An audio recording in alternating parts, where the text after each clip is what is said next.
Hoy tenemos la suerte de tener a Freddy Massad en la Universidad de Lima. Va a compartir con nosotros una charla que va a estar, estoy seguro, súper interesante y les va a ser además muy útil a todos. Freddy es arquitecto de por la Universidad de Buenos Aires, crítico de arquitectura del periódico español ABC y colaborador con diferentes medios internacionales. Desde marzo del 2013 tiene a su cargo La Viga en el Ojo, es el blog de la edición digital del ABC. Es profesor de la asignatura Teoría y Crítica de la Arquitectura en School of Architecture, Universitat Internacional de Cataluña, y profesor invitado ad honorem de la FADU, de la Universidad de Buenos Aires, profesor invitado de la Vilnius Dailės Academia de Lituania, y sus libros recientes son La Viga en el Ojo, escritos a tiempo, del 2015, y Crítica de Choque, del 2017. Actualmente prepara El Factor Sentimental, Populismo y Arquitectura, que se publicará durante este año, el 2020, esperemos verlo pronto, Freddy. Entre sus proyectos destacan la creación y moderación del ciclo de conversaciones Cruces Críticos, la arquitectura y otros puntos de vista, celebrado durante 2016 en Barcelona, y actualmente codirige la serie de conferencias Foros School of Architecture en la UIC. Bueno, Freddy, es un honor tenerte con nosotros y te dejo a cargo de la sesión. Muchas gracias. Bueno, Pablo, muchas gracias por la invitación. Como decía antes, siempre es mejor estar allá que virtualmente, pero bueno, en los tiempos en que vivimos, la virtualidad nos ayuda a estar más cerca y a poder hacer este tipo de cosas. Muchas gracias a todos a la universidad por la invitación. Y bueno, hoy voy a hablar un poco de mi posición. Siempre es crítica es hacer crítica en tiempo real. Crítica de Choque, que es el último libro que publiqué y que si lo buscan en el chat lo pueden encontrar para leerlo online, ya que el Bisman Ediciones, el editor, tuvo la generosidad de durante la pandemia abrirlo para que se pueda leer gratuitamente. Eso no quiere decir después de que tengan que estar de acuerdo conmigo, pero bueno, por lo menos no tienen que pagar para ver si lo están o no. Bueno, mi idea es hacer crítica, como les decía, hacer crítica o introducir la crítica del presente, ver cómo está sucediendo, cómo la arquitectura está manejando esta nueva realidad, la realidad de la pandemia, esta realidad en la que nos encontramos de repente, sin buscarlo, sin quererlo, donde no solamente vivimos una crisis sanitaria, sino que seguramente viviremos una crisis económica después de todo este tiempo de aislamiento. Y parto de la posición que en este contexto los arquitectos, y esto estoy hablando en general, no tuvieron demasiado protagonismo en esta nueva realidad, ¿no? ¿Por qué llamo a esta charla la vieja normalidad? Porque parto de la idea, aquí en España se habla de que ahora estamos en la nueva normalidad, ¿no? Esto que es para mí suena como una cosa bastante naif, ¿no? De decir, porque pasamos una crisis sanitaria, vamos a salir fortalecidos, vamos a salir mejores, vamos a ser mejores personas y seguramente vamos a intentar cambiar el mundo.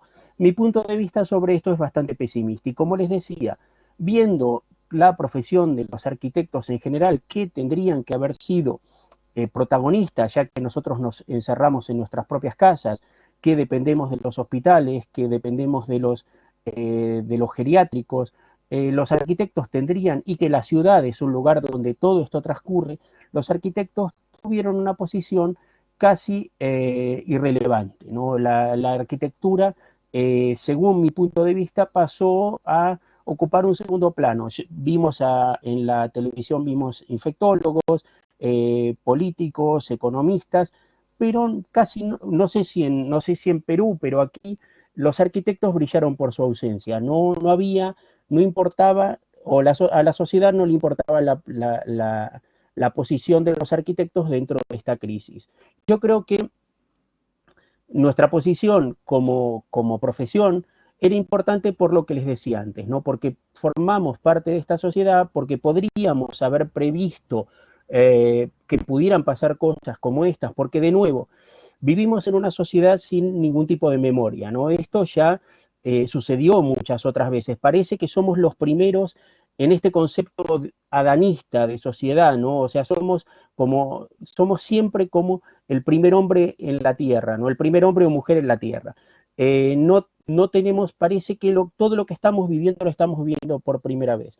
Y en la historia hubo, y seguirá, por desgracia, seguirá habiendo tipos de estas crisis. O sea que como profesión podríamos haber pensado que muchas de las cosas que estábamos haciendo iban a ser perjudiciales en el momento en que una pandemia llegara. Es verdad que la última gran pandemia, que además no llegó muy poco a América, o casi no llegó, se vivió principalmente en Europa, fue la denominada gripe española, pasó hace un siglo y pensamos que esto no iba a volver a suceder. Esto es mentira, porque hubo otro tipo de pandemias que, como no sucedían en este mal llamado primer mundo, bueno, no tenían tanta importancia, ¿no? O no ocurrían a la sociedad que nos importaba, ¿no? Como puede haber sido el SIDA o el ébola, que eran, bueno, pasaban en otros contextos y estaban fuera de nuestro interés. Entonces, bueno, ahora aparece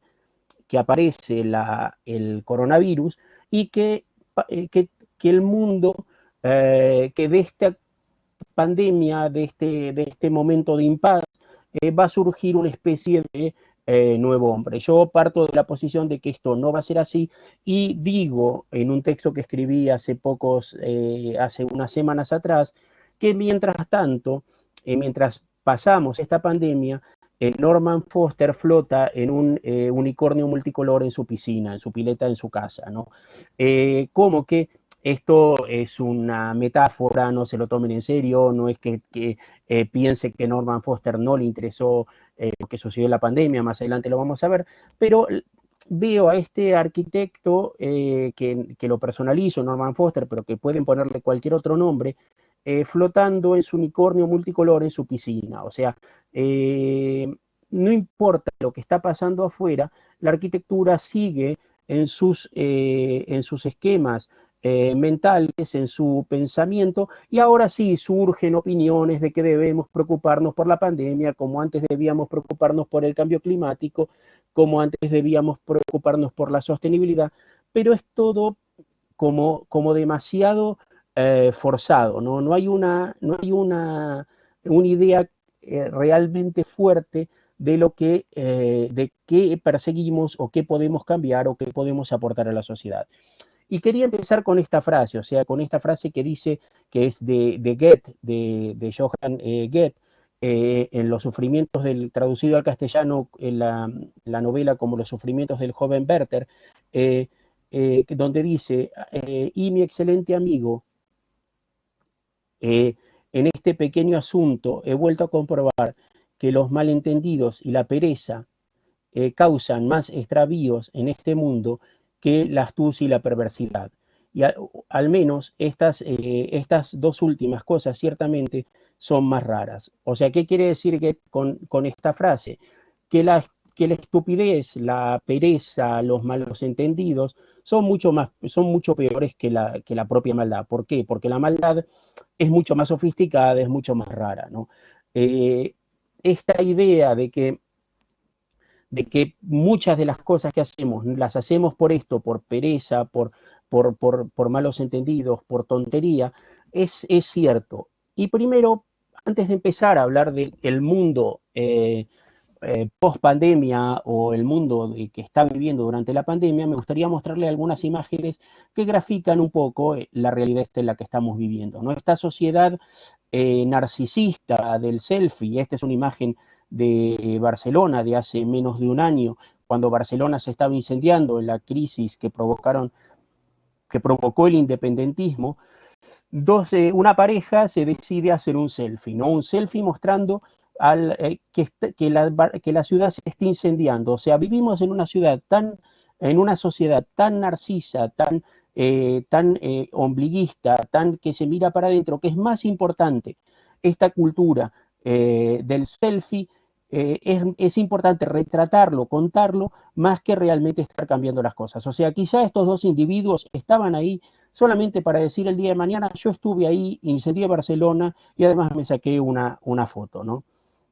Otra de las cuestiones, esto sí está pasando hoy, es esta reescritura del pasado, ¿no? Ya no nos interesa el pasado como fue, la humanidad, el hombre tiene una, una cuestión perversa congénita, o sea, no somos buenos, no somos tan bondadosos como queremos ser, y hoy en día estos movimientos causados por la muerte de Floyd, están ahora queriendo reescribir el pasado, destruyendo el pasado, diciendo que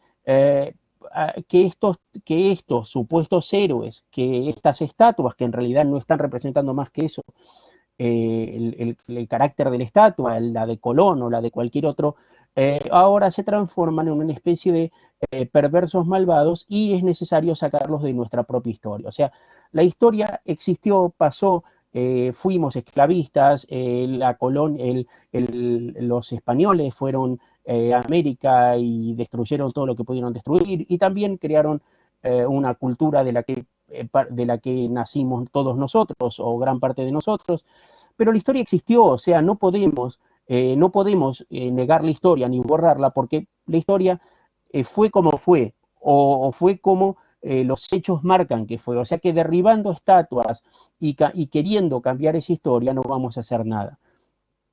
Hay otra escena más terrible que es la de la destrucción el vandalismo hacia una estatua de Cervantes en San Francisco, o sea, pobre Cervantes, el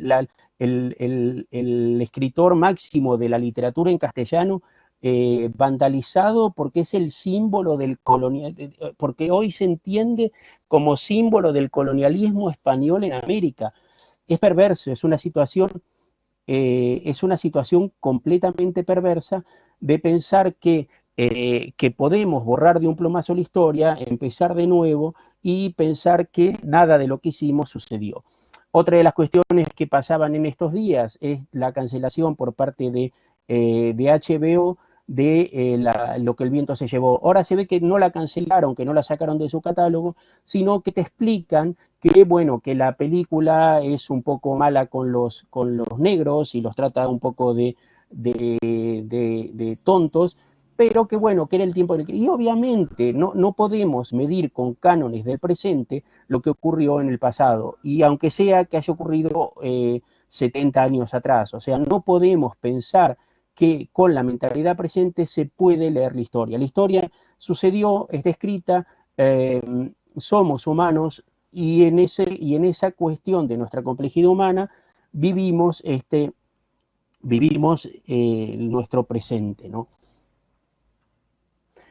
Otra de las cuestiones es este nuevo puritanismo que sucede, ¿no? Después me gustaría escuchar la opinión de usted, que bueno, lo que estoy contando eh, es completamente debatible, puede ser puesto en duda o se puede tener una opinión distinta, ¿no? Pero el caso de Woody Allen a mí me parece que es un claro ejemplo de esta sociedad que vive este nuevo puritanismo y que sin que ningún juez lo haya condenado por nada, Woody Allen le fue imposible publicar sus memorias en los Estados Unidos porque se transformó de un genio a un tipo apestado por denuncias que nunca fueron comprobadas y que demuestran esta especie de nueva casa de brujas en la que estamos viviendo, ¿no? Pongo a Woody Allen, podría poner a cualquier otro, pero es este síntoma de sociedad puritana que busca redimirse quemando a sus hechiceros o a sus brujas modernas en nombre de una cierta nueva sociedad. Esta imagen que les pongo acá es de una persona que seguramente ustedes no conocerán. Esta es la actual directora de la Architectural Association de Londres, una universidad de supuesto prestigio, que demuestra que que la misma educación, hoy en día la educación, está en una crisis al ver que una influencer termina siendo directora de una universidad. ¿Cuáles son los méritos de esta persona? Que se llama Eva Frank. Y de nuevo, no tengo nada, o sea, no tengo nada personal contra Eva Frank, sino le estoy poniendo de ejemplo que hoy en día la educación en muchos ámbitos se mueve entre esta cultura del paper, ¿no? En la necesidad de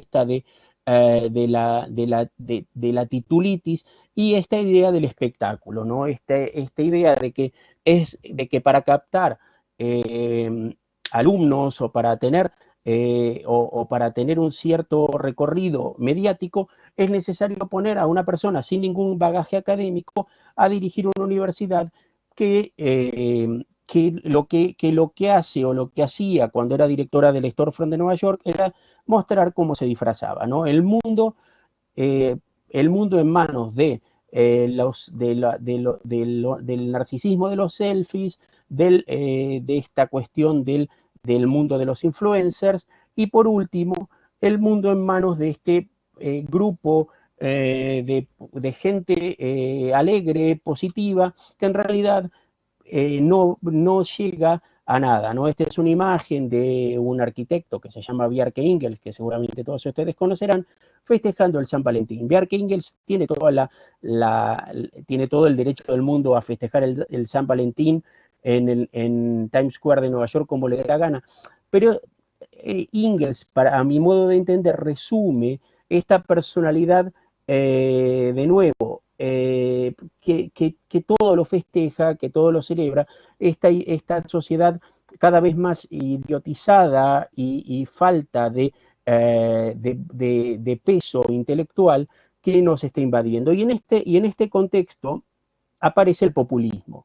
El populismo, que voy a poner solamente dos imágenes que representan para mí el populismo a la derecha, representado por un demente o un personaje bastante excéntrico como Donald Trump, o el tándem Maduro-Chávez, bueno, Chávez ya no está con nosotros, este tándem que simboliza las dos partes de un mundo donde el factor emocional, donde el relato superó a los propios hechos. O sea, es más importante cómo lo cuentan o cómo venden sus políticas que la realidad de las políticas. Y en este escenario va a llegar la pandemia.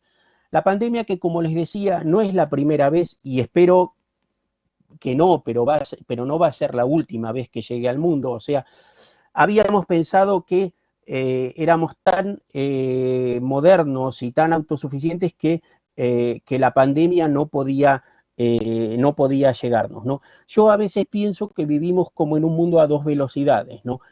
Un mundo que está en la era digital, en la era de la comunicación, globalizado, en el mejor sentido, si no, no podríamos mantener esta conversación hoy, y un mundo que todavía se quedó en la Edad Media, ¿no? La pandemia le estamos tratando como si viviésemos casi en la Edad Media, ¿no? Aislándonos, y probando vacunas que no sabemos si van a funcionar. O sea, por un lado estamos tecnológicamente en el siglo XXI y por otro lado estamos, no sé si en la Edad Media, pero seguramente en el siglo XIX, ¿no? Es verdad que si esto hubiera ocurrido 100 años atrás, como pasó con la mal llamada gripe española, esto hubiera sido una masacre, pero gracias al conocimiento científico y al conocimiento técnico, vivimos en una realidad que es bastante menos apocalíptica de la que podría ser, ¿no? Pero es verdad que es esto, que tenemos por un lado la tecnología y la manejamos, y por otro dependemos de cuestiones todavía demasiado aleatorias, ¿no? No sabemos cuándo vamos a encontrar la vacuna, no se sabe por dónde va la vacuna, seguramente todo esto es mucho más complejo, pero probablemente también podríamos como sociedad habernos puesto a mirar y ver a ver cómo había sido la historia y cómo podía pasar, cómo podíamos que todo esto podría haber pasado. Pero como decíamos antes, ¿no? Como no nos pasaba a nosotros, como no nos pasaba a nosotros, gente de clase media, de ciudades que tienen un cierto desarrollo, no nos importaba demasiado, porque vivíamos en un mundo donde esto no podía ocurrir. Bueno, finalmente ocurrió, nos hizo repensar las cosas y nos hizo repensar en qué estaba pasando hace solamente 4 o 5 meses atrás, ¿no? Hace 4 o 5 meses atrás, el personaje más importante que teníamos en el mundo, es más, la revista Time la saca como personaje del año, es esta niña con un trastorno obsesivo, que decide que el mundo debe cambiar porque ella lo decide. No hay ningún problema. La actitud de Greta Thunberg es una actitud más o menos loable. El gran problema es que estábamos anteponiendo con el personaje de Greta a esta niña con todas las mejores intenciones del mundo, esta niña o adolescente con todas las mejores intenciones del mundo, a la propia ciencia. De nuevo, ¿qué es lo que estábamos haciendo? Estábamos poniendo lo emocional, sus lágrimas, que no digo que la adolescente pobre pueda llorar, pero estábamos poniendo por delante lo emocional a la propia técnica, o sea, al pensamiento científico. Estábamos dejando de lado o poniendo en un segundo plano los científicos que estaban luchando contra el cambio climático. Obviamente que el climático es uno de los puntos, si no el punto más importante de nuestros próximos 50 años. Nadie lo está discutiendo, ¿no? No soy un idiota, un negacionista, no soy Donald Trump. Pero sí, probablemente estábamos poniendo en las manos de un adolescente que se había obsesionado con este tema y que quería que no viajáramos más en avión y que quería que no hiciésemos más nada que pudiera dañar al planeta, y en realidad todo se transformaba de nuevo en esta medida del influencer, ¿no? Está de moda que Greta nos regañe y nos riña por lo que estamos haciendo, pero en realidad no hacemos nada, ¿no? Seguimos viendo la imagen de Greta desde nuestros teléfonos inteligentes, desde nuestros smartphones, o sea, no cambiamos nada de nuestra vida, solamente teatralizamos, o sea, teatralizamos esa posibilidad de cambio que nunca va a ocurrir porque además hacemos muy poco para que eso cambie. Greta sigue sacándose, yo la sigo en Instagram y se los recomiendo que lo hagan. O sea, todo lo que no, o sea, toda la no culpabilidad de Greta en esto, sí la tiene toda esa maquinaria que hay detrás de ella, de ponerla como esta especie de adalid del nuevo pensamiento o el pensamiento sobre el cambio climático, y de nuevo enmascara o pone en una vertiente emocional un tema que deberíamos resolverlo con ciencia, con conocimiento y no con lágrimas y con frases hechas, ¿no? Ustedes me pueden decir, bueno, pero eso está bien, ella por lo menos está poniendo el problema en el punto de mira, está concienciándonos.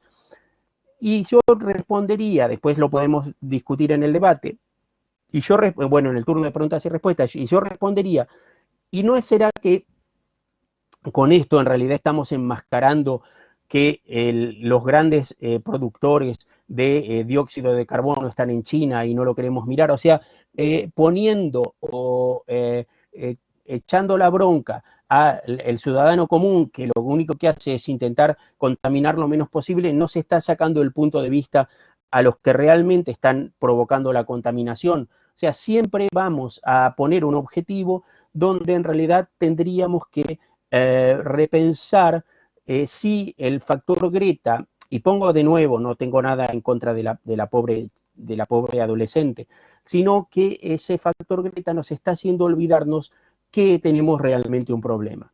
Y el gran problema que tenemos es que no recordamos nuestro pasado. Europa se olvidó en muy poco tiempo de que había sido pobre. Europa se pensó que era rica y fuerte, lo mismo que los Estados Unidos. Se olvidaron de su pasado, principalmente Europa, que vivió la posguerra, que esta es una imagen, es un fotograma sacado de una película que se llama Feos, Sucios y Malos de Ettore Scola, donde nos muestra esta niña viviendo en una favela o una villa miseria, como decimos en Argentina, y al fondo se ve la cúpula del Vaticano. O sea, Europa se olvidó, se creyó que era invencible, que no tenía ya problemas y que miraba al tercer mundo o al mal llamado tercer mundo, me parece que es una palabra horrible, tercer mundo, probablemente no tenemos a otra, con cierta condescendencia, ¿no? Esta idea de bienvenidos refugiados. Sí, es una buena idea decir bienvenidos refugiados, pero ¿cómo lo hacemos? ¿Y por qué no pensamos en parar las guerras donde están sucediendo? ¿Y por qué, ¿y por qué no pensamos que para que nosotros vivamos bien otros tienen que vivir mal? O sea, sí, todo bien, este buenismo, esta posición empática con los demás, en realidad estaba hablando de que, bueno, todo es una pose, todo es una sobreactuación, y los refugiados o las personas que emigran a los países más ricos miran como diciendo, bueno, sí, bárbaro, pero cuando lleguemos, ¿qué podemos hacer? ¿Cuál es el futuro? ¿No? Estos son una foto de un barco en medio del Mediterráneo hace 2 veranos, o esta imagen en que se ve al actor de Pretty Woman, a Richard Gere, subiéndose al Open Arms, que estuvo durante tiempo dando vueltas por el Mediterráneo, ¿no? Esta especie de sociedad buenista, caritativa, que mira hacia el otro con un cierto desdén, es la que teníamos cuando llegó el coronavirus. Pero no vamos ahora de la crisis del coronavirus, sino que nos vamos a ir a una crisis anterior. Ustedes seguramente que en Perú la vivieron mucho menos de la que se vivió en el norte del mundo, en los Estados Unidos y en Europa. Pero esta crisis que ocurrió solamente hace 12 años atrás, y de la que todos pensaban que iba a salir una sociedad mucho mejor, que iba a producir un cambio en el capitalismo, que es la crisis de Lehman Brothers, que estalla en septiembre del año 2008 y que deja a una sociedad muy golpeada. Esto sucede años más tarde, después en Hispanoamérica, pero en el norte del mundo, en Europa y en los Estados Unidos, esta última crisis económica, la que vivimos ahora, es una crisis sanitaria y económica. Acá vivimos una crisis económica en la que los arquitectos y las publicaciones de arquitectura hicieron como una especie de mea culpa, ¿no? Todo lo que habíamos hecho antes estaba mal, los grandes edificios, los Guggenheims, las grandes producciones de la arquitectura estaba mal, y una sociedad que se rebelaba contra esta crisis, ¿no? Pero yo tengo una lectura un poco distinta, ¿no? Siempre se dice, bueno, el 15M, estos movimientos en Madrid, estos movimientos de la gente harta de lo que estaba sucediendo, probablemente no estaban hartos de lo que realmente estaba sucediendo, sino que lo que estaban pidiendo era volver a su estado anterior. O sea, estaban diciendo, y esta foto lo ilustra muy bien, esta es aquí les muestro con la manito, ¿no? Esto de acá arriba es el Metropol Parasol de Jürgen Mayer, un edificio o un parasol hecho en una plaza en Sevilla, en la época en que en España había muchísimo dinero, esto es el año 2004, y esta es la sociedad que se encuentra después de la crisis del 2008, que esta foto estará sacada alrededor del año 2010, que nos muestran a la claramente que esta crisis, que la gente no estaba protestando porque había habido una crisis, sino que estaba pidiendo, quiero volver a tener lo que tenía antes, devuélvanme este paraíso que me habían vendido, esta ilusión. Y en ese contexto, y ahora volvemos a la arquitectura, en ese contexto va a aparecer una exposición en el MoMA de Nueva York, un lugar emblemático donde se marca, como puede ser también en la Bienal de Venecia, donde se marca parte de la historia mediática de la arquitectura. En el MoMA de Nueva York va a aparecer esta exposición que se llamó Small Scale Big Change, que es del año 2010, que va a marcar un antes y un después en la arquitectura. Y ustedes me preguntarán por qué. ¿Por qué? Porque sí, el mal llamado, de nuevo uso la palabra primer mundo porque no tengo otra, pero el mundo rico, el mundo más poderoso, el mundo que manda, se había estado mirando durante años el ombligo, pensando que no necesitaba mirar a otros lugares, cuando llega la crisis se encuentra sin referentes, ¿no? Entonces, a un comisario espabilado que se llama Andrés Lepic, se le ocurre decir, ¿y por qué si siempre nos estuvimos mirando a nosotros y no nos importaba lo que sucedía ni en África, ni en Latinoamérica, ni en el sudeste asiático? Vamos a, ahora que no tenemos nada que hacer porque estamos en crisis, no se, va a hacer, no se van a construir edificios por un tiempo largo, vamos a mirar a ese otro mundo. Pero claro, no lo vamos a mirar con el interés de comunicarnos con ellos y de entenderlos y de ver que son igual que nosotros. No, vamos a mirarlos como salvajes. Y esto es una bestialidad lo que estoy diciendo, pero es la posición que se toma, ¿no? Vamos a ver a este buen salvaje, como decía Rousseau, a este hombre primitivo. Estoy hablando de todos nosotros, yo nací en Buenos Aires, Argentina, o sea, vamos a mirar a esta realidad que por ser primitiva, por ser a sus ojos, ¿no? Va a ser buena, va a ser dócil y nos va a enseñar algunas cosas que nosotros como sociedad perdimos desde que nos hicimos ricos y nos dedicamos al lujo, ¿no? Entonces, la exposición del EPIC, que les vuelvo a mostrar, que se llamaba Small Scale Big Change, va a poner una mirada sobre en los países en vías de desarrollo o este mal llamado tercer mundo, ¿no? Entonces, ¿qué es lo que va a pasar? Como digo, esto hubiera sido una oportunidad buenísima porque si la exposición hubiera focalizado en la buena arquitectura que se está haciendo en Perú, en la buena arquitectura que se está haciendo en Chile, en la buena arquitectura que se está haciendo en México, pero no, como la visión va a ser intentar ver al buen salvaje, o vamos a ver a buenos arquitectos, pero los vamos a transformar en personajes a nuestro gusto, o vamos a ir a ver arquitectura de la pobreza o arquitectura de la miseria para ver que esta gente vive con poco, es un poco menos lista o más tonta que nosotros. Esto lo estoy diciendo de nuevo desde todo el respeto, porque le estoy hablando de mí también.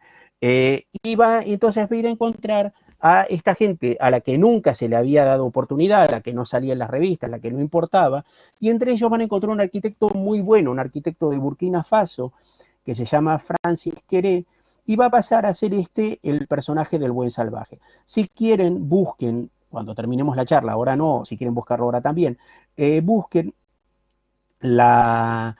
hay una charla TED de Queré en la que él se va a explicar como persona. Y Queré no tiene que explicarse como persona, porque Queré es un buen arquitecto y tenía muchas cosas buenas que explicar.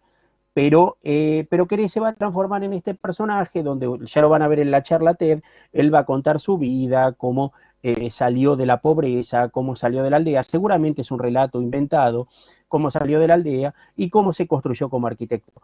¿Por qué se le pide a a un arquitecto de Burkina Faso, que nos cuente su historia vital, cuando en realidad lo interesante sería que nos cuente su arquitectura, que es muy buena, y que además trabaja con la comunidad, usa la mano de obra de la propia comunidad para producir la arquitectura y hace una mezcla entre arquitectura moderna, lo que aprendió él en Europa, y arquitectura tradicional de Burkina Faso? Claro, Queré, que de nuevo les digo, es de todo este grupo que formó la exposición de Small Scale Big Change, realmente un buen arquitecto, va a mostrar cómo la gente de su pueblo trabaja, la comunidad trabaja en los proyectos, cómo él es un personaje muy querido por la comunidad, pero también va a tener que contar su historia de vida, ¿no? A los demás arquitectos, a los que vienen de Occidente, no se le va a pedir ese carnet, ¿no? Pero a Queré, como es un arquitecto del tercer mundo, se le va a pedir que se explique y Queré va a terminar transformándose en una estrella mediática, ¿no? Está junto a Norman Foster y a Elena Ochoa, que es la mujer de Norman Foster. O sea, el arquitecto que hacía un buen trabajo en su comunidad, que era un personaje importante para su comunidad, solamente se va a transformar en ese africano que viene, por no decir ese negro, que viene a contarnos sus historias.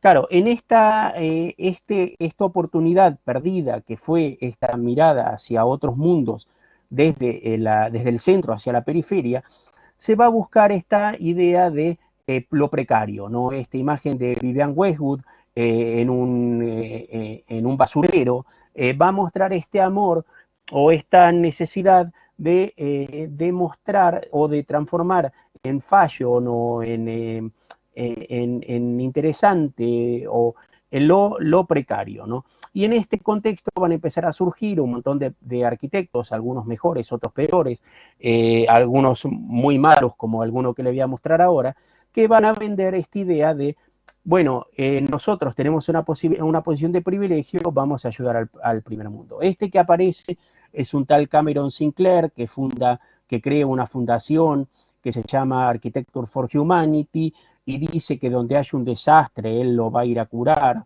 porque él no es ni Jack Herzog, ni Pierre de Meuron, ni Zaha Hadid, sino que es un arquitecto que trabaja para la gente. Todo mentira, o sea, un vendedor de humo que intenta aprovechar este momento de la crisis para hacer que cambia las cosas, pero que en realidad no está cambiando nadie, que está transformando lo que puede ser una arquitectura de servicio, una arquitectura una arquitectura que debe evolucionar para transformar lo precario en una precariedad eterna y en una lógica que no va a tener ningún resultado muy bueno, salvo para su bolsillo, ¿no?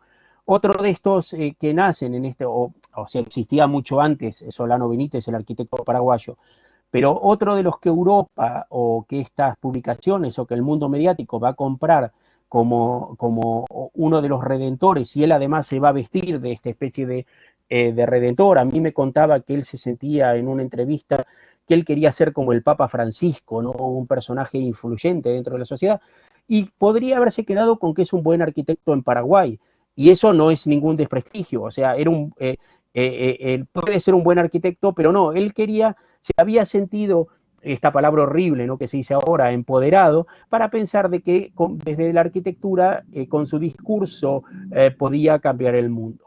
Solano Benítez después va a ganar el León de Oro en la Bienal de Venecia, se va a transformar en un arquitecto conocido o prestigioso.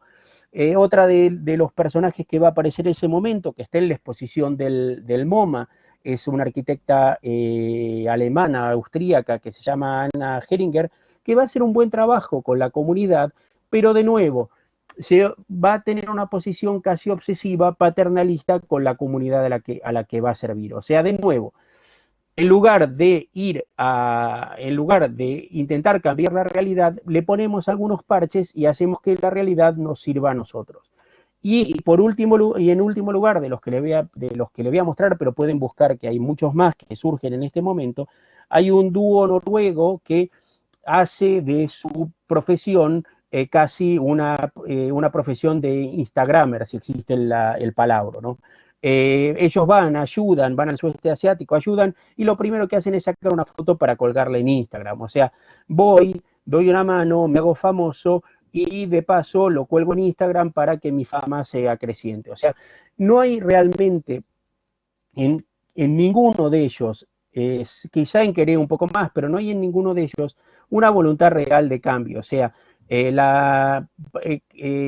Solano Benítez nunca va a explicar de que sus edificios se pueden hacer en Paraguay porque la mano de obra es muy barata, no va a explicar las condiciones en que se trabaja en ciertos medios en Paraguay, va a inventar una historia de fantasía para el consumo de este mundo que quiere ver esta historia, ¿no? Y esta imagen, que para mí es terrible y fascinante a la vez, que es la imagen de una película que se llama Amor, que forma parte de una trilogía que se llama Paraíso, que hizo Ulrich Seidel, que es un director austríaco, que es una disección terrible del mundo de hoy en día, ¿no? Las señoras blancas de mediana edad en África, las señoras de clase media austríacas, ni muy ricas ni muy pobres, con una vida bastante desgraciada, según lo que cuenta la película, que van a buscar sexo, sexo o compañía a África, ¿no? Los habitantes del lugar mirando para ver si pueden conseguir algo de esas mujeres, que entonces este encuentro entre dos mundos, entre dos realidades que se tocan, pero que a la vez de tocarse se repelen, va a significar lo que estamos viviendo hoy. Y volviendo al mundo actual, cuando decía yo que Norman Foster flotaba en su unicornio de hule multicolor en su piscina, y hablaba de la irrelevancia de los arquitectos en esta crisis, esto queda plasmado cuando Norman Foster, con toda la buena voluntad del mundo, seguro, nos cuenta a través de sus redes sociales y a través de nota de prensa, ¿no? Sin seguir ese viejo, ese viejo consejo que siempre te daban, ¿no? Que tu mano izquierda no sepa lo que hace la derecha, ¿no? Si vas a ser generoso, no lo cuentes. Bueno, él nos cuenta que está haciendo mascarillas para, no mascarillas, máscaras protectoras para coronavirus.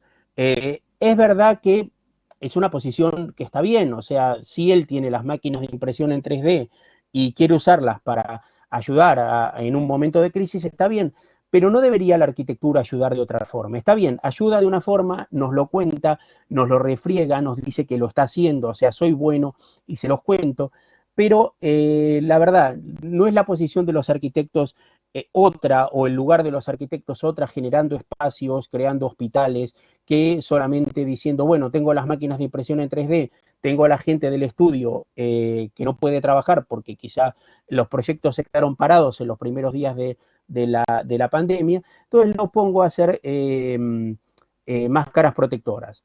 Para mí esto no tiene nada de malo ni de bueno, pero lo que sí me parece que debería no contarlo, ¿no? Pero bueno, esto es una opinión personal. Claro, Norman Foster nos cuenta todo y nos cuenta cuando en un momento se da cuenta que esta situación que les contaba a partir de la crisis del 2008 en el mundo cambió y no se puede ser solamente un arquitecto de éxito que hace aeropuertos y que construye ciudades en el desierto, sino que a la vez hay que colaborar algo con esta sociedad que él mira tanto de reojo, o que muchos miran tanto de reojo, ¿no? Entonces se le ocurre la gran idea de hacer, después mírenlo el proyecto porque lo contó lo contó por todos lados en el año 2016. Hoy en día yo no encontré ninguna información más de esto que él dio a llamar el dronódromo. El dronódromo era una especie de hospitales de campaña en Nigeria que él iba a donar, pero claro, todo esto siempre va acompañado por la explicación, por soy millonario, soy riquísimo, pero a la vez soy buena gente, no soy un capitalista malvado, sino que soy un capitalista, pero a la vez pienso en el ser humano, tengo empatía. Y Norman Foster, al mismo tiempo que nos presentaba este dronódromo, perdonen el palabra de nuevo, pero no es mío, nos estaba contando que estaba haciendo una ciudad con cero huella de carbono en el medio del desierto. Esta ciudad que fracasó, no les hago ningún spoiler, fracasó terriblemente, es la conocida como ciudad de Masdar, que nos la pintaba como la ciudad ideal, donde que no era una ciudad, en realidad era un gran shopping mall gigante, donde los coches iban a ser eléctricos, donde no iba a haber polución. Claro, lo que no explicaba es que estaba construida con el dinero del petróleo, ¿no? Bueno, hoy Masdar, según una publicación, es la primer ciudad ecosostenible fantasma del mundo. O sea, ¿qué estamos haciendo? O sea, pongo de ejemplo a Foster, porque es un arquitecto conocido, porque nos podemos entender, pero ¿qué estamos haciendo como profesión cuando estamos pensando en en que podemos ayudar a los demás a hacer un dronódromo, o cuando pensamos que estamos haciendo una sociedad de cero emisiones de carbono en el medio del desierto con dinero del petróleo. Y acá aparece otro de mis personajes recurrentes, uno de mis personajes favoritos, ¿no? Por todos los malos, por todos los malos motivos, que es Rem Koolhaas, ¿no? Rem Koolhaas, este superhéroe de la arquitectura, que ahora les voy a contar su última heroicidad. Rem Koolhaas, que según nos cuenta en el documental que hizo su hijo, nada en aguas, nada en mar abierto, y hace cosas muy importantes, además de ser arquitecto, y que piensa y que medita, y que es una especie de superhombre. El pobre hijo el hijo Thomas tiene un Edipo terrible. Bueno, Edipo no, porque Edipo es de las mujeres o sea, de los hijos hacia las madres. No sé cómo se llamará el amor de un hijo a su padre, pero bueno, se llamará amor de hijo a padre. Pero en este contexto, Koolhaas también hizo su aportación, esta conexión de nuevo con el pobrismo, con esta idea de vamos a ver qué está pasando en el tercer mundo. Esto fue mucho antes de la crisis, bueno, mucho antes no, un lustro, 5 años antes de la crisis del 2008, cuando el harto del mundo desarrollado se fue a ver qué pasaba en Lagos, ¿no? Claro, de nuevo, la visión es la de un personaje que viene de fuera y lo único que va a ver es cómo vive ese salvaje, cómo vive ese pobre, cómo ese pobre que es pobre además debe ser, intuye que debe ser bueno porque es pobre, ¿no? Entonces Koolhaas, con toda su cariño, se junta con las señoras de Nigeria, y tiene largas conversaciones, y a la vez en el año 2009 nos está diciendo que Dubái es lo próximo. O sea, esto es interesante verlo, perdón, en el año 2008 nos está diciendo que Dubái es lo próximo justo unos meses antes de que llegara la terrible crisis del 2008. O sea, el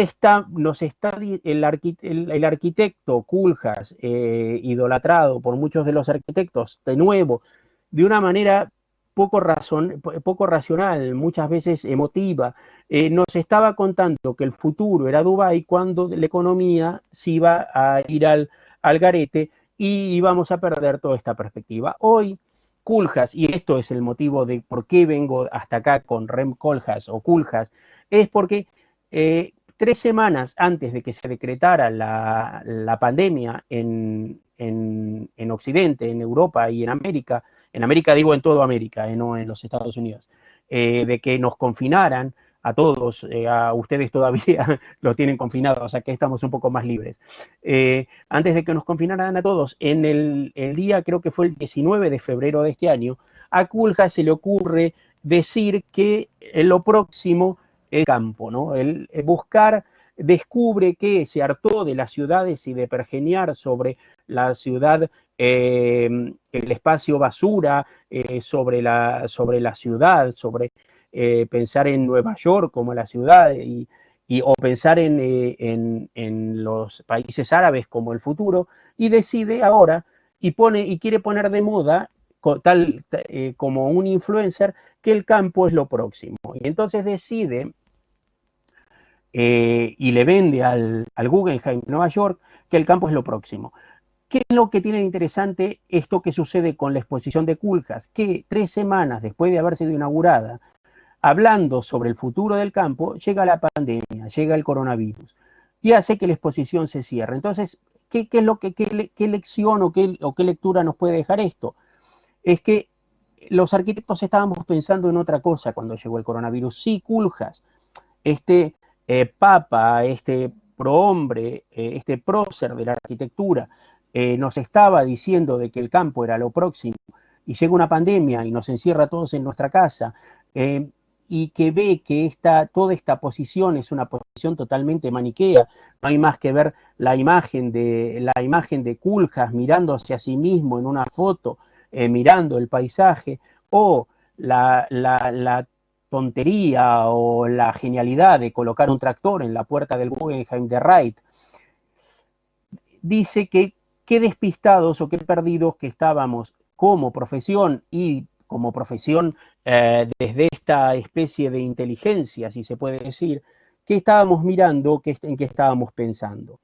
Claro, Koolhaas edita un librito lo tengo aquí y no les recomiendo que gasten el dinero en él, es este acá, bueno, es el mismo que están viendo en la foto, que se llama Countryside Report, o es lo de la exposición, que habla de la exposición Countryside the Future, y hace una especulación tampoco demasiado bien montada, o sea, parece una exposición de los años 90, como fue, o de principios del siglo XX, como fue Content, ¿no?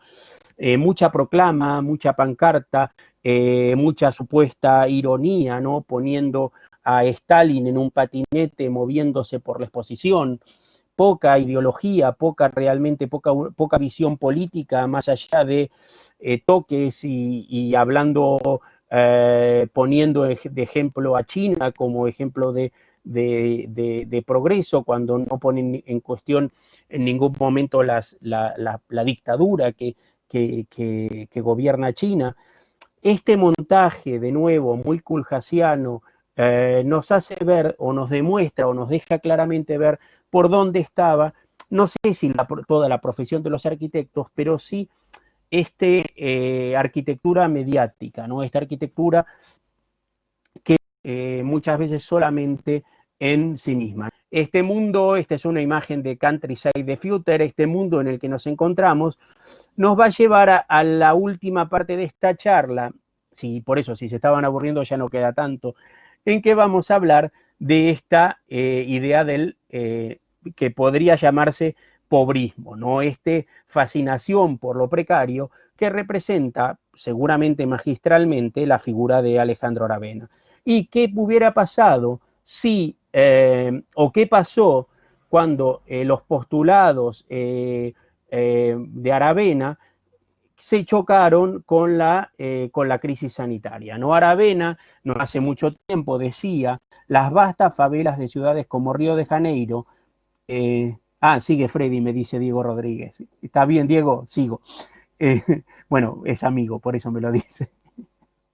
Entonces dice, las vastas favelas de ciudades como Río de Janeiro enfatizan la resiliencia humana y la capacidad instintiva para construir hogares, ¿no? ¿Qué dirá o qué se cruzará por la cabeza de un tipo como Alejandro Aravena, que hizo tanto por degradar la profesión y que hizo tanto por marcar el clasismo en la arquitectura, demostrando que los ricos debían vivir bien y los pobres debían vivir en favelas, ¿no?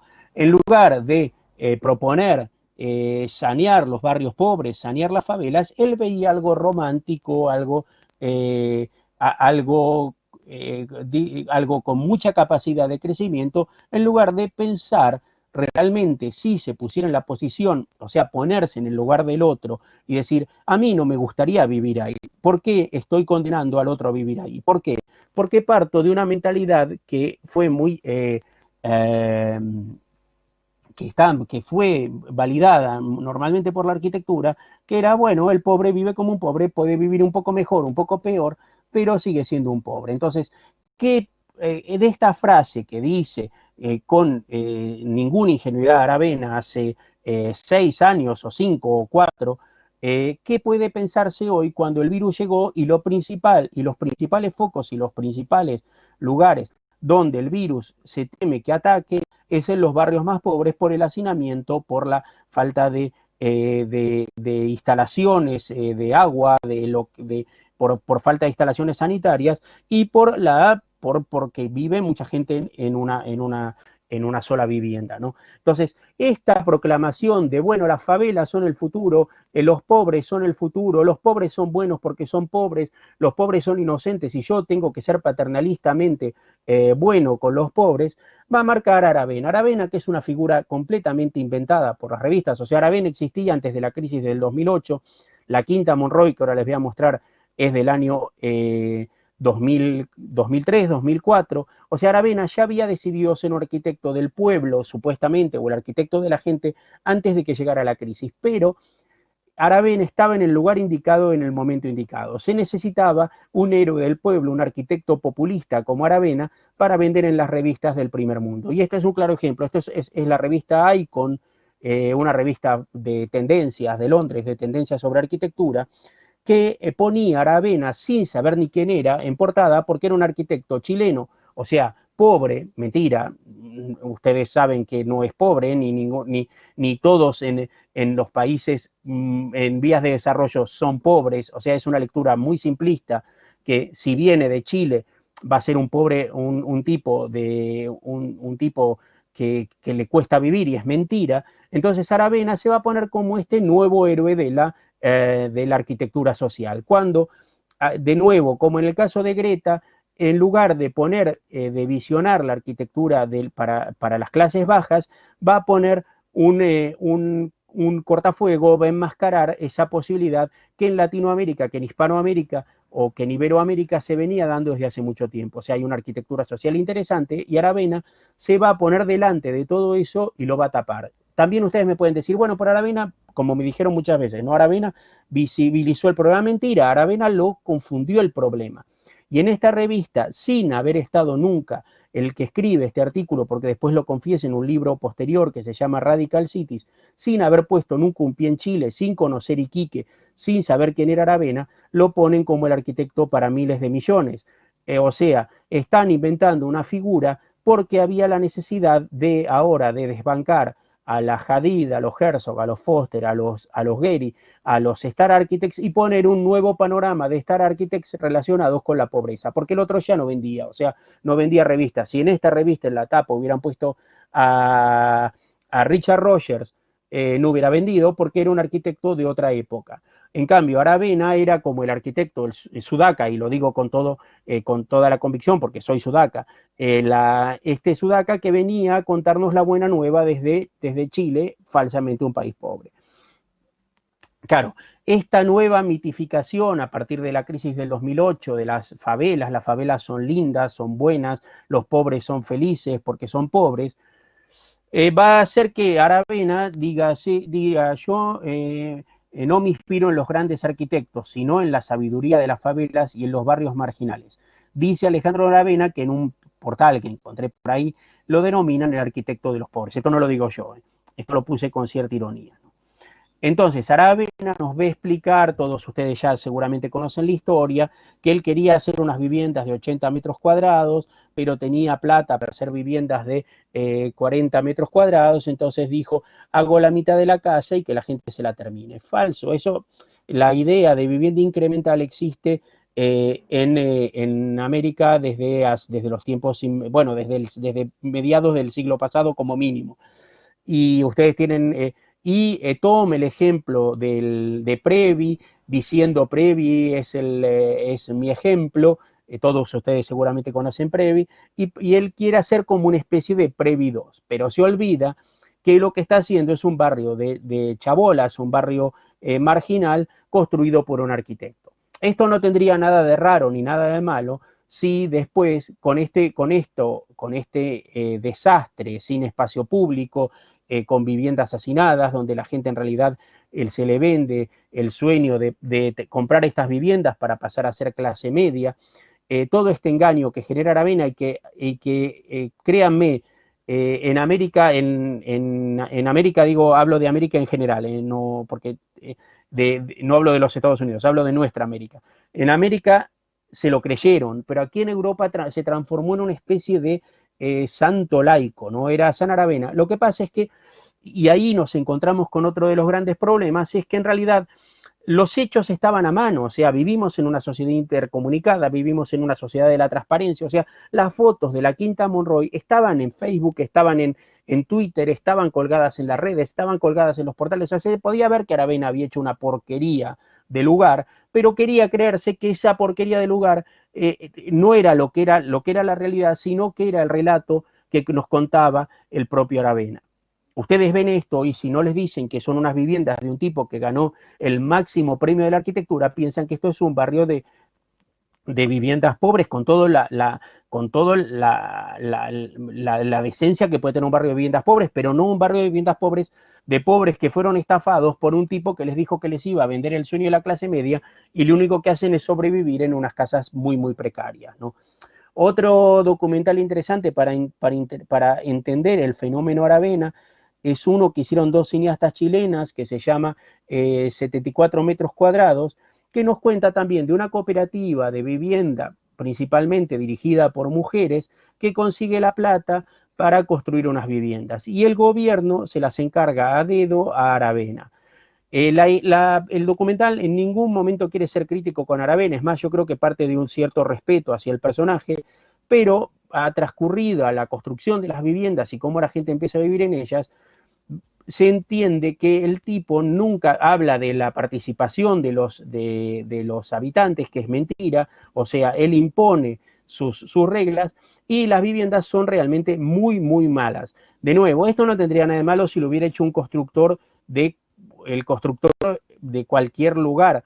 Esto no tendría nada de malo si lo hubiera hecho un arquitecto con malas intenciones, pero supuestamente a Aravena le dan el premio Pritzker y lo nombran el arquitecto del pueblo por haber hecho estas viviendas. Si pueden encontrar 74 metros cuadrados, se las recomiendo. Todo todas los tips estos cinematográficos, se los recomiendo todo lo que dije en la conferencia. Bueno, Aravena, como les decía, pasa a ser el arquitecto del pueblo, gana el premio Pritzker, se transforma en el director de la Bienal de Venecia, desde la Bienal de Venecia se erige como el nuevo Che Guevara, ¿no? Él va a reportar desde el frente, ¿no? Va a contarnos la realidad del mundo desde el frente. Por suerte ahora está bastante más callado, supongo que porque si le preguntan por el coronavirus, no tendrá muchas respuestas de por qué construyó las viviendas que construyó, ¿no? Claro, ese supuesto arquitecto del pueblo, el que se vendió a sí mismo como el adalid del buenismo, del amor al prójimo, de ese chico humilde que salió de Santiago de Chile para ayudar al mundo, hace un año nos cuenta que ganó un proyecto en Qatar, ¿no? Entonces uno empieza a ver que el cuento de este buenismo, tenía un objetivo, ¿no? Claro, nadie puede contar que va a ser un proyecto en Qatar sin no es una lectura moral, pero claro, nadie puede pensar en Qatar, que es uno de los países donde los derechos humanos son pisoteados diariamente, no es demasiado honroso ir a construir a Qatar, mientras que uno se autodenomina o quiere que lo denominen el arquitecto del pueblo. Esta imagen que pongo es de la película Roma, que a mí me pareció más o menos en la posición de Cuarón, me pareció muy parecida a la de Aravena, esto lo podemos debatir después, no sé si todos lo vieron, pero claro, en la película de Cuarón pasa más o menos lo mismo, ¿no? La chica, la mucama, la sirvienta de la casa, eh, es la heroína de la película, pero sigue siendo una lectura totalmente clasista, ¿no? Cuarón es, es blanco, medio europeo, igual que Aravena, y muestra a la protagonista como una heroína, pero que al final, y no les hago spoiler, termina siendo la sirvienta de la casa. O sea, no hay como una visión del pobre que nos gusta, que siga siendo pobre, que no salga de esa pobreza, porque de esa manera lo tendremos en esta posición casi de dignificada, de héroe bueno, y no nos va a traer demasiados problemas. Y para terminar con este relato, con esta charla, les voy a presentar el último proyecto que me parece que es lo más terrible que se hizo en la arquitectura en los últimos tiempos, ¿no? O la lectura más terrible que se hizo en la arquitectura en los últimos tiempos, ¿no? La Torre David, no sé si todos la conocerán, se llamaba en realidad Torre con Finanzas, es una torre que se construye a principios de los años 90 del siglo pasado en la ciudad de Caracas, en Venezuela, que queda abandonada por una de las tantas crisis financieras en Venezuela. y la Torre David, que había sido abandonada, empieza paulatinamente a intrusarse gracias a que Chávez en su momento y Maduro después dejaron que la gente pasara, ¿no?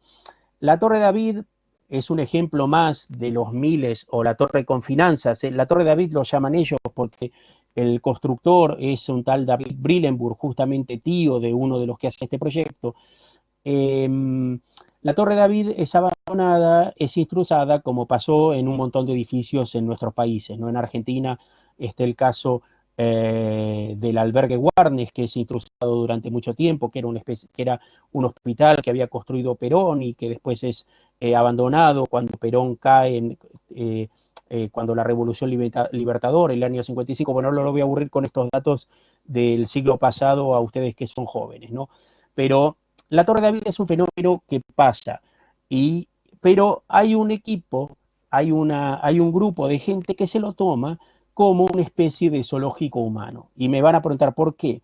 Porque estos tipos van y documentan, este equipo que se llama Urban Think Tank, junto a este Justin McGeer, que es el que era director de la revista que pone a Aravena en primer plano, y el fotógrafo de arquitectura, un fotógrafo de las estrellas, que es Ivan Wan, que es este que sale por acá, y Brillenburg y tal, van a ganar el León de Oro de la Bienal de Venecia. Claro, ¿qué hicieron ellos en la Torre David? Ellos localizan la Torre David en el centro de Caracas, porque Brillenburg es venezolano, y documentan lo que en la torre está pasando. Pero lo documentan esta historia de una manera totalmente light, si se puede decir. O sea, ellos ven todas las bondades de esta vida en comunidad, las bondades de esta arquitectura que construye la gente o de estos espacios que crea la gente, y en ningún momento van a hablar de la realidad, ¿no? Los Urban Think Tank va a ser un libro sobre la Torre David, no van a ayudar en nada, o sea, no van a ayudar a cambiar la vida de la gente, porque a ellos les parece que está bien, que esto es como una nueva Arcadia, la Torre David, que esto es el nuevo, el futuro de la propia arquitectura. Este es el nuevo ícono de la arquitectura. Si antes eran los edificios de, como les decía antes, de Foster, Herzog, Harid, Sejima, ahora la Arcadia o el gran edificio va a ser la Torre David. Voy más rápido porque ya, si no, se me van a agotar. Entonces, a mí me parecía importante ver lo que decía el jurado, que en el año 2012 le dio el León de Oro a la Torre David, lugar donde hoy el coronavirus hubiera hecho estragos. Ahora les voy a explicar por qué no, porque ya está desalojada, ¿no? El León de Oro al mejor proyecto, encarnando, que se me ponen las, y no puedo leer, encarnando el tema Common Ground era el lema que le había puesto Chipperfield a ese año, a la edición de ese año de la Bienal de Venecia, es para Urban Think Tank, las personas de Caracas y sus familias que crearon una nueva comunidad y un hogar a partir, esperen que se me ponen los cartelitos de que se están uniendo, oyendo y no veo nada,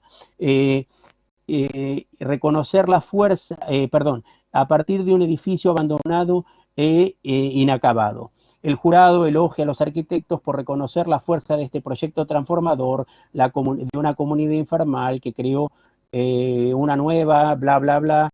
Bueno, este proyecto, que es el de una torre abandonada, que en la Bienal de Venecia, en el Arsenale, se va a generar una fiesta, una especie de reconstrucción de una arepería, nos está hablando de este edificio, un edificio de muro cortina o de curtain wall que quedó a medio construir, que es esta Torre David, que es el edificio con finanzas, y que es un ejercicio de intrusión de gente que no tenía lugar donde vivir. O sea, el gobierno de Venezuela estaba fallando o sigue fallando, o sea, falla constantemente no dando vivienda a esta gente tiene que tomar, o sea, se ve forzada a tomar un edificio, el edificio está dominado por las mafias. Hay un documental que se llama Torre David, que hacen estos mismos, o si quieren miren, hay informaciones de la BBC donde ven cómo la gente vivía,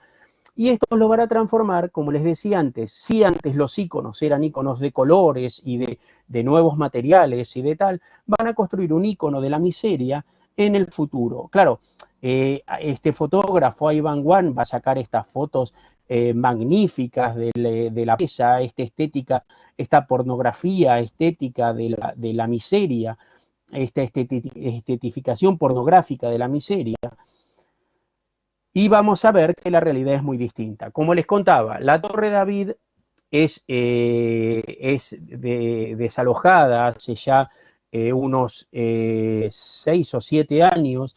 ¿Por qué? Porque Maduro ve en ella un negocio, se la vende un consorcio chino, y todo este sueño, esta panacea de la comunidad autoconstruida y autogestionada, que era toda una gran mentira, que habían creado Urban Think Tank, y que los responsables de uno de los eventos más importantes de la arquitectura habían puesto como ejemplo de lo que debíamos hacer, es abandonada. Y esta imagen dramática de Caracas, ¿no? de este tipo, que además, según me contaron, y esto me lo contó gente de Venezuela, era un conocido narcotraficante que estaba ahí, ¿no? Pero según lo que pintaban ellos, era toda una comunidad idílica cargada de bondad. Y si quieren, hay una charla TED de este tal Ivan Wan, que es un fotógrafo que además sigue contando, lo vi hace 2 años, dando esta conferencia sobre la Torre David, y nunca cuenta la verdad que la torre fue desalojada, o sea, porque la verdad le puede arruinar su historia, o sea, una buena historia, que como dice que una verdad no te arruine una buena noticia o algo así, ¿no? Entonces decía, para que vean hasta dónde puede llegar lo patético de esta fascinación por lo pobre. Es admirable ver las decisiones de diseño que van haciendo, por ejemplo, cuando todo está hecho en ladrillos rojos, algunos residentes los cubren con una capa de papel pintado, estampado para crear una especie de acabado fino. Los habitantes construyen estas casas realmente con sus propias manos, y este entusiasmo infunde un gran sentido del orgullo en muchas familias que viven en esta torre.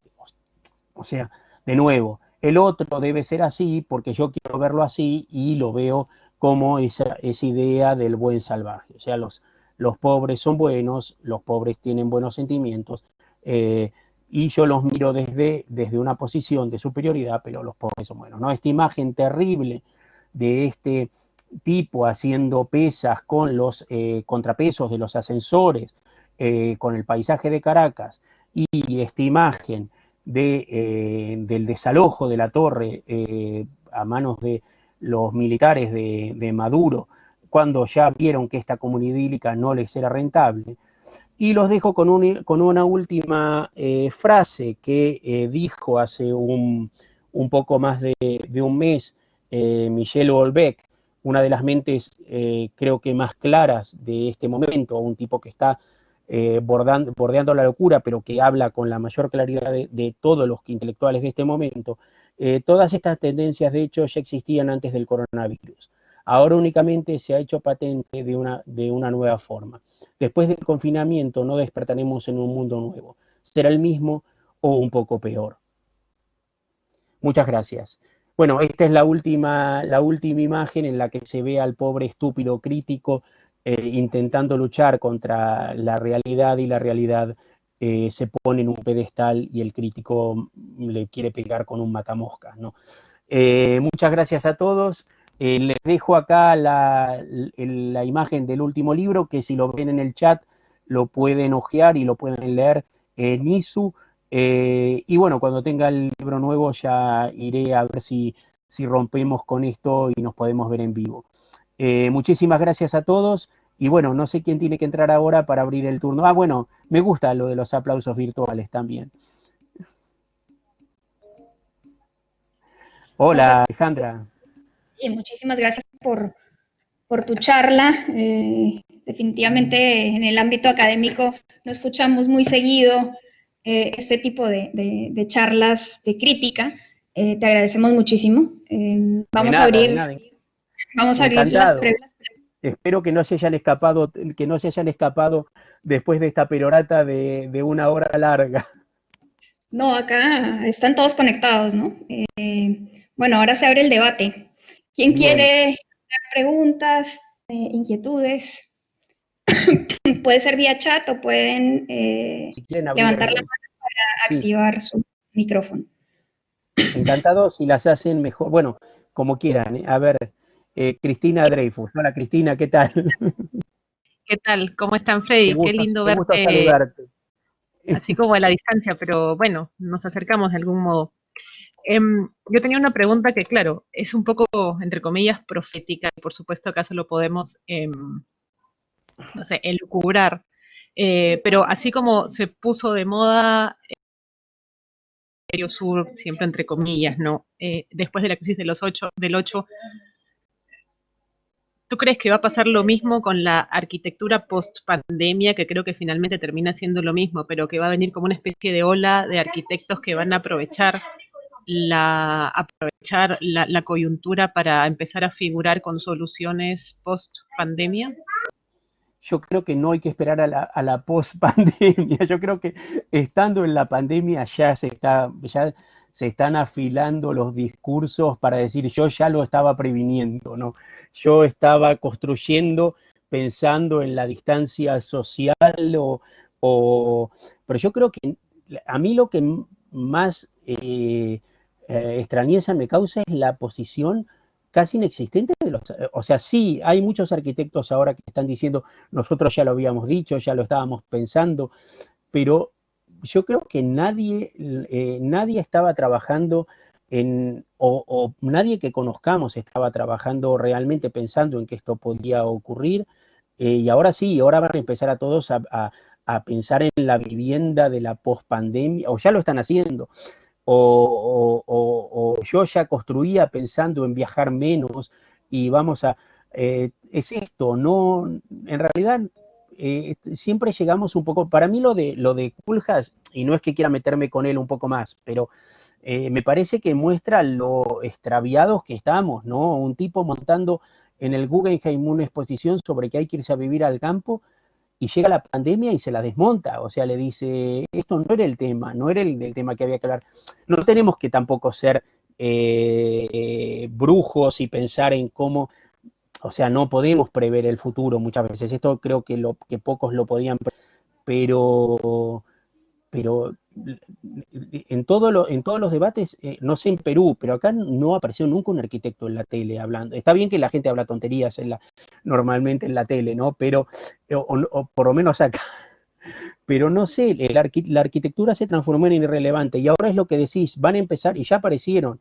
La otra vez hicimos una entrevista y ya toda la entrevistada, que no voy a decir su nombre, metía ya el tema de la pandemia en todo, ¿no? Porque nosotros ya lo habíamos pensado, porque esto ya estaba dentro de nuestra agenda, y decís, no, no es así. Los hospitales, por lo menos acá, siguen siendo, a pesar de que hay una cierta modernización en la sanidad, los hospitales siguen siendo del siglo XIX, no hay grandes cambios. O sea, sí, tecnológicos, sí, pero no arquitectónicamente. No sé si pensamos en muchas de estas cosas. Y sí, respondiendo a tu pregunta, sí, ya lo están haciendo. Está en nosotros no marcar, no sé, marcar puntos y decir, bueno, vamos a hablar en serio de este tema. No sé cómo, ahora te tiro la pregunta, no sé cómo lo veo, te devuelvo la Hemos estado discutiendo un poco la avalancha de webinars y de conversatorios que han aparecido en los últimos, desde que empezó el encierro. Yo creo que estábamos tan aburridos que empezamos a hacer webinars para pasar el rato, ¿no? Y claro, las cosas que se dicen son tremendamente banales. Y me hiciste acordar cuando hablaste de Aravena, que incluso lo invitaron acá a hacer un conversatorio que fue, creo que vamos a estar de acuerdo con muchos, bochornoso, porque así como lo invitaron a él, invitaron acá algunas autoridades del tema de vivienda popular que no eran ni arquitectos, eran sociólogos, antropólogos, o sea, gente que en verdad sabe, ¿no? Y básicamente lo hicieron picadillo. Yo sentí que trapearon el suelo con su discurso facilista, eh, pero ahí está el webinar y igual hay un montón de gente que cree que Aravena tenía razón. Tenía razón. Después pásame, lo estuve buscando y con mi inutilidad no lo encontré. Después sí me lo pasás. Lo tengo grabado, te lo paso más tarde. Dale. Y bueno, eso, no sé, yo creo que ya empezamos, o sea, los arquitectos vamos muy a la moda y ahora vamos a empezar a hablar de esto de que tenemos la solución mágica y que las ciudades ya las habíamos pensado para la pandemia y que todo, pero no. yo creo que es un buen momento si realmente lo aprovechamos para reaccionar y cambiar la postura, o sea, para ponernos realmente en temas que importan. Pero como decía Houellebecq, volveremos a lo mismo, ¿no? Y no seremos mejores, sino que seremos todavía peores. No, esto es para contraponer el optimismo, y no es que yo sea tan pesimista. No sé si... Si alguien más tiene alguna pregunta, pueden levantar la mano. Gracias, Cristina. Sergio. Sí.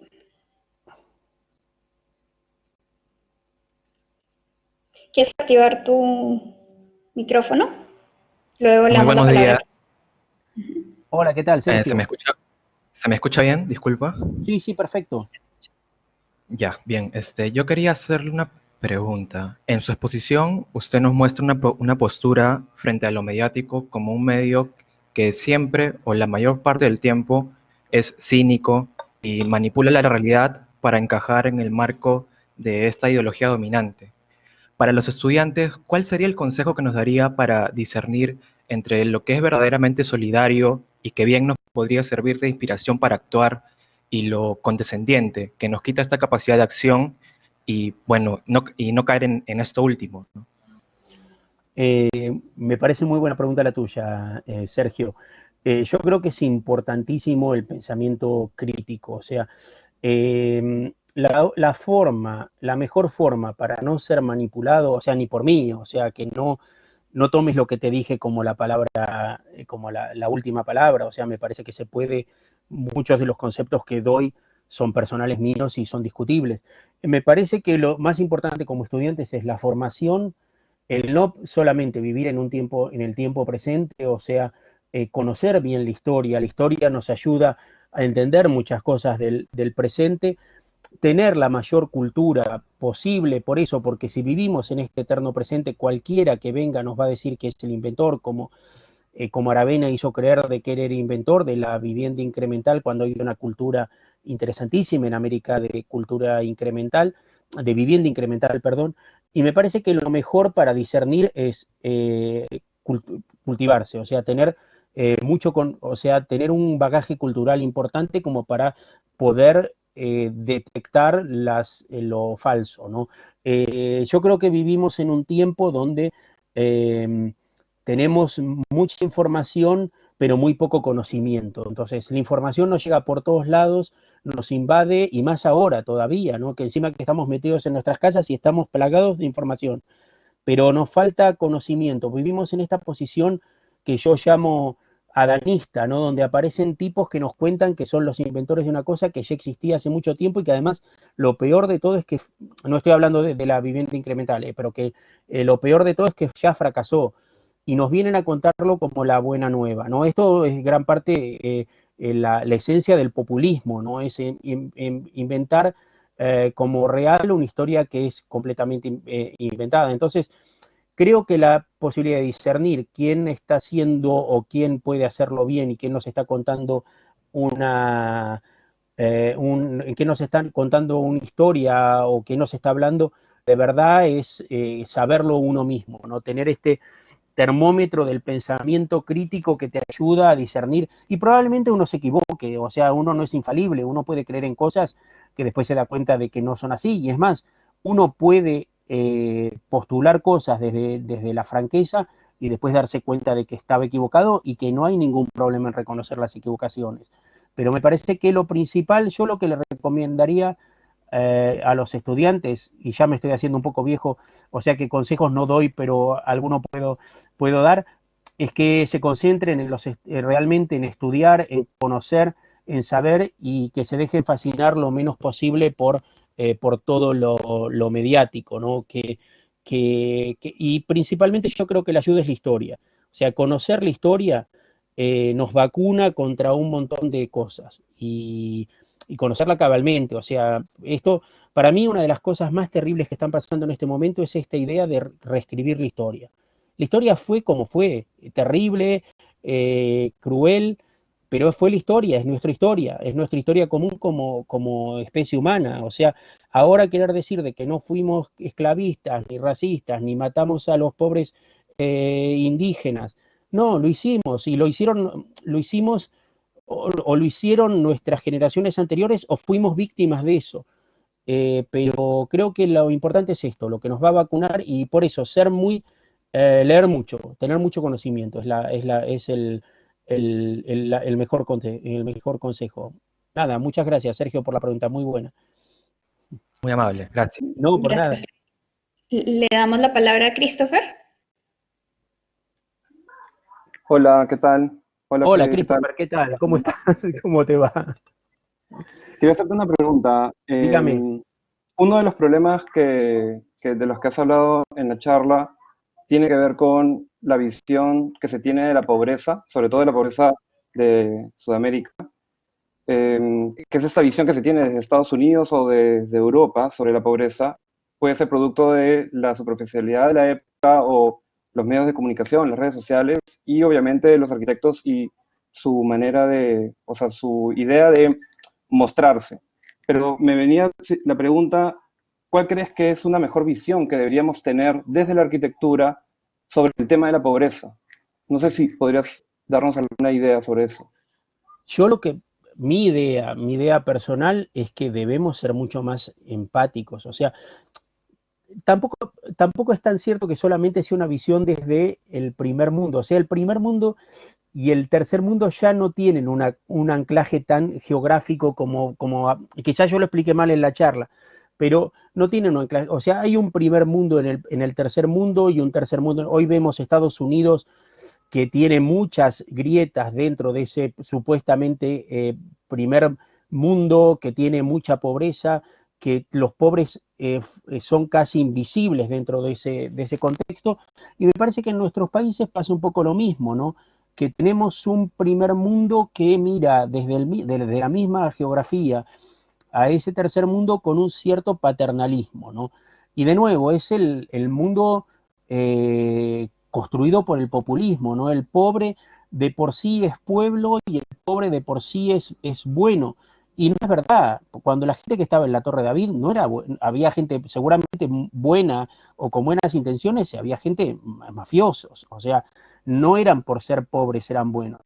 ¿Y qué se puede hacer? Yo creo que hay que volver a ciertas cuestiones que marcaba o ciertos postulados de una arquitectura mucho más democrática, o sea, volver a pensar en el otro como en uno mismo, o sea, no pensar que los pobres tienen que vivir como pobres, o sea, que todos tenemos derecho a vivir en lugares en buenas condiciones de sanitarias y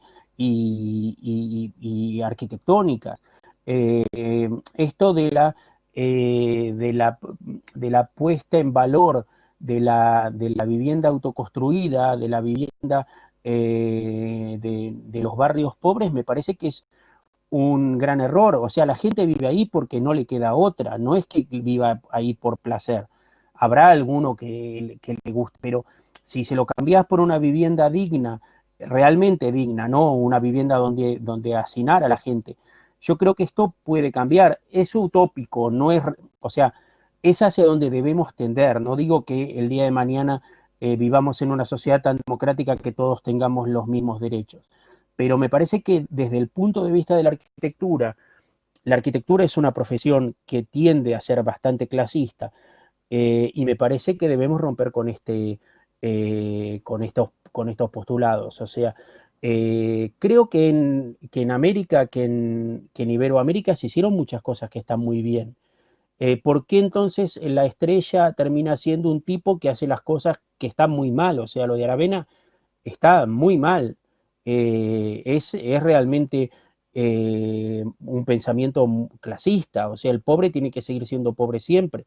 ¿Por qué? Porque si el pobre sigue siendo pobre siempre, tengo un dominio sobre él.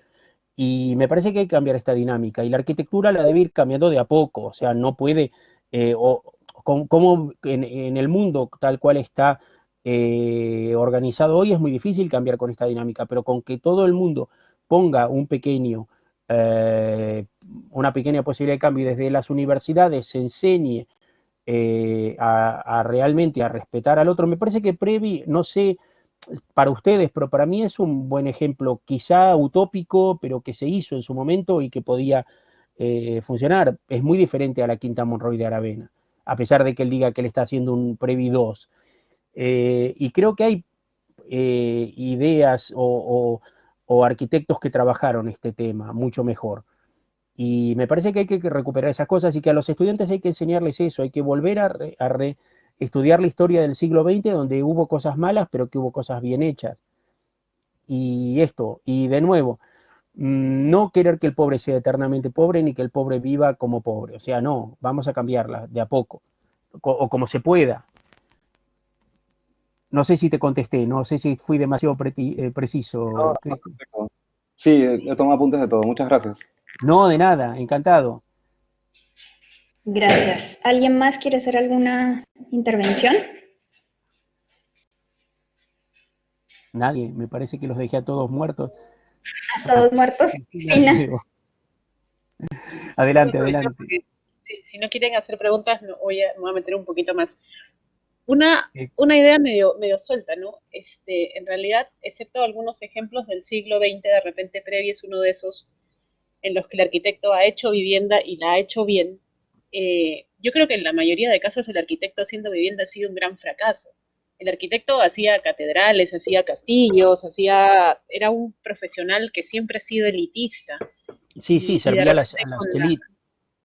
claro, y de repente con la revolución industrial la necesidad de hacer una vivienda social o digamos que las circunstancias colocaron al arquitecto porque de repente todos los demás estaban ocupados haciendo otra cosa, la necesidad es el que, entre comillas, soluciona el problema de la vivienda y de repente no estamos formados o no estamos formándonos para hacer eso.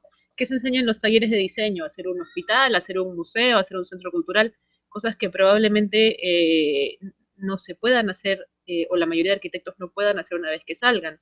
Y no sé hasta qué punto la formación del arquitecto o cómo la profesión está siendo diseñada verdaderamente nos esté preparando para solucionar los problemas que acabas de mencionar con la pregunta de Christopher. De repente no somos el profesional indicado para resolver estos problemas.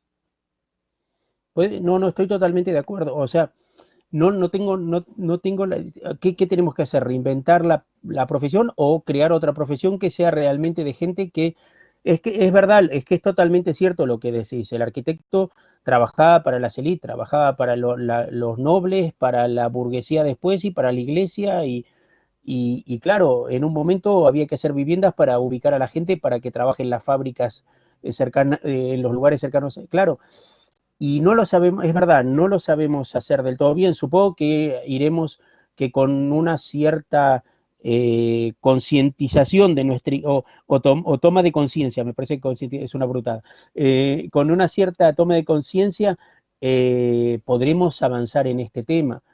Pero esta podría ser a pesar de que yo soy pesimista, esta podría ser una gran oportunidad. Nos metimos en nuestras casas, tenemos que pensar que hay otra gente que se está metiendo en sus casas y no viven 2, viven 20, y que hay que cambiar esta realidad. Pero no hay voluntad y es esto, sigue siendo una profesión eh, que con un cierto clasismo y en América probablemente más.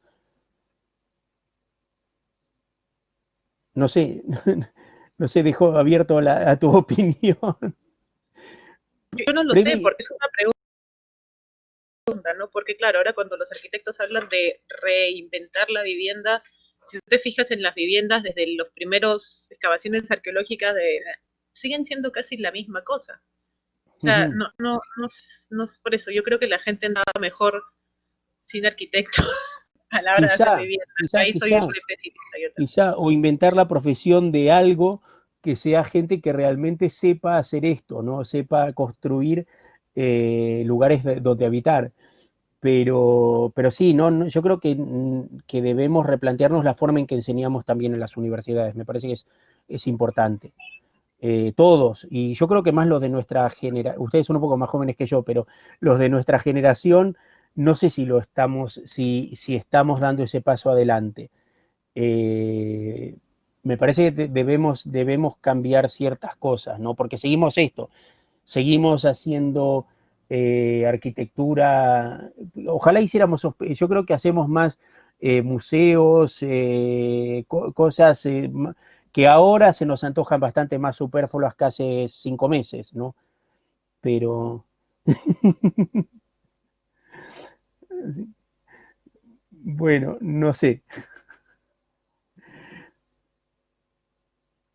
¿Alguien? Perfecto. Bueno, ¿Quieren Cristina, gracias por la pregunta otra vez. Sebastián, Sebastián. se me perdió. ¿Puedes dejar la mano levantada, Sebas, para ubicarte?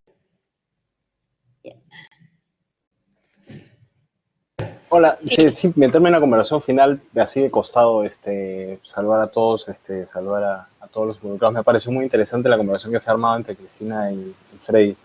No, hemos fracasado así, simplemente para sumarme a la conversación, no para patear para ningún lado. ¿Hemos fracasado haciendo vivienda o hemos fracasado como profesión insertándonos en el proceso de producción de vivienda? Porque nosotros no hacemos vivienda porque nos provocan, nos contratan para hacer vivienda, nos comisionan a hacer viviendas. Y las viviendas que hacemos responden a un encargo, si tenemos suerte, de un cliente ilustrado y muy interesante y más, pero si viene de una necesidad social, viene del encargo o del sistema de producción de riqueza o el sistema de producción de viviendas como tren de producción masiva, como acá es el programa Techo Propio, que es una desgracia, que el problema lo hace más grande. ¿Es nosotros haciendo viviendas, porque nosotros hemos hecho fantásticas viviendas, o somos nosotros dentro del proceso productivo del capitalista de la arquitectura, por así decirlo, para sumar ingredientes al debate, esta pajaza? Gracias, Sí, sí. permiso. Bueno, gracias, Sebastián. Eh, sí, yo creo que finalmente terminamos siendo una pieza más de este sistema. Yo creo que podemos hacerlo mejor y de nuevo, me parece que lo más importante es plantearse los problemas y ponerlos en crisis. Y esa es la forma, me parece que discutiendo estos temas es la forma de que podamos hacerlo o podamos por lo menos intentar hacerlo mejor.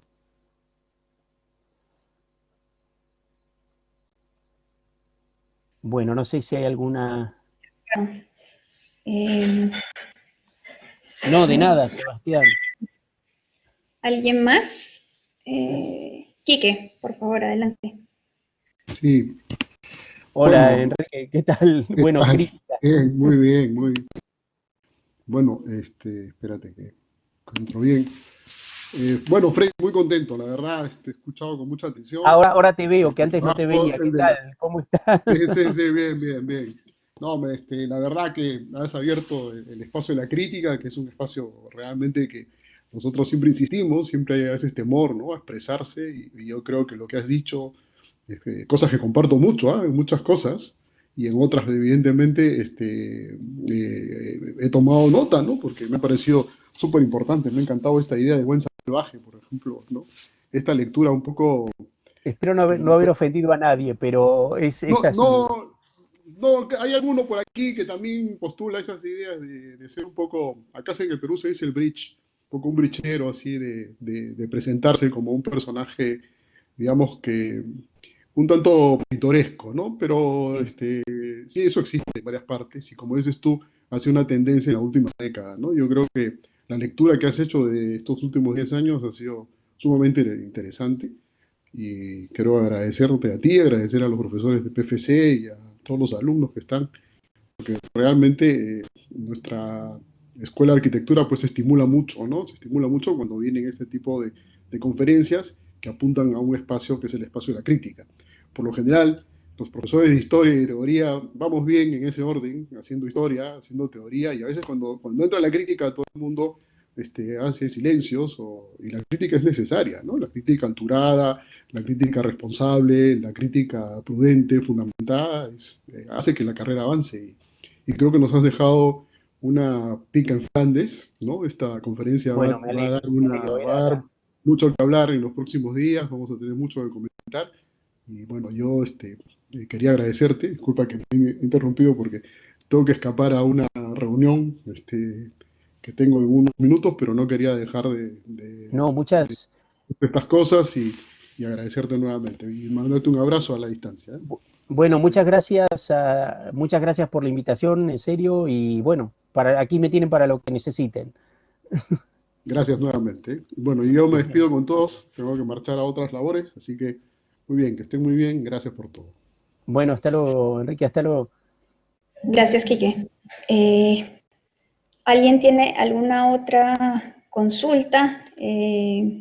Pablo, no sé si quieres hacer alguna intervención final.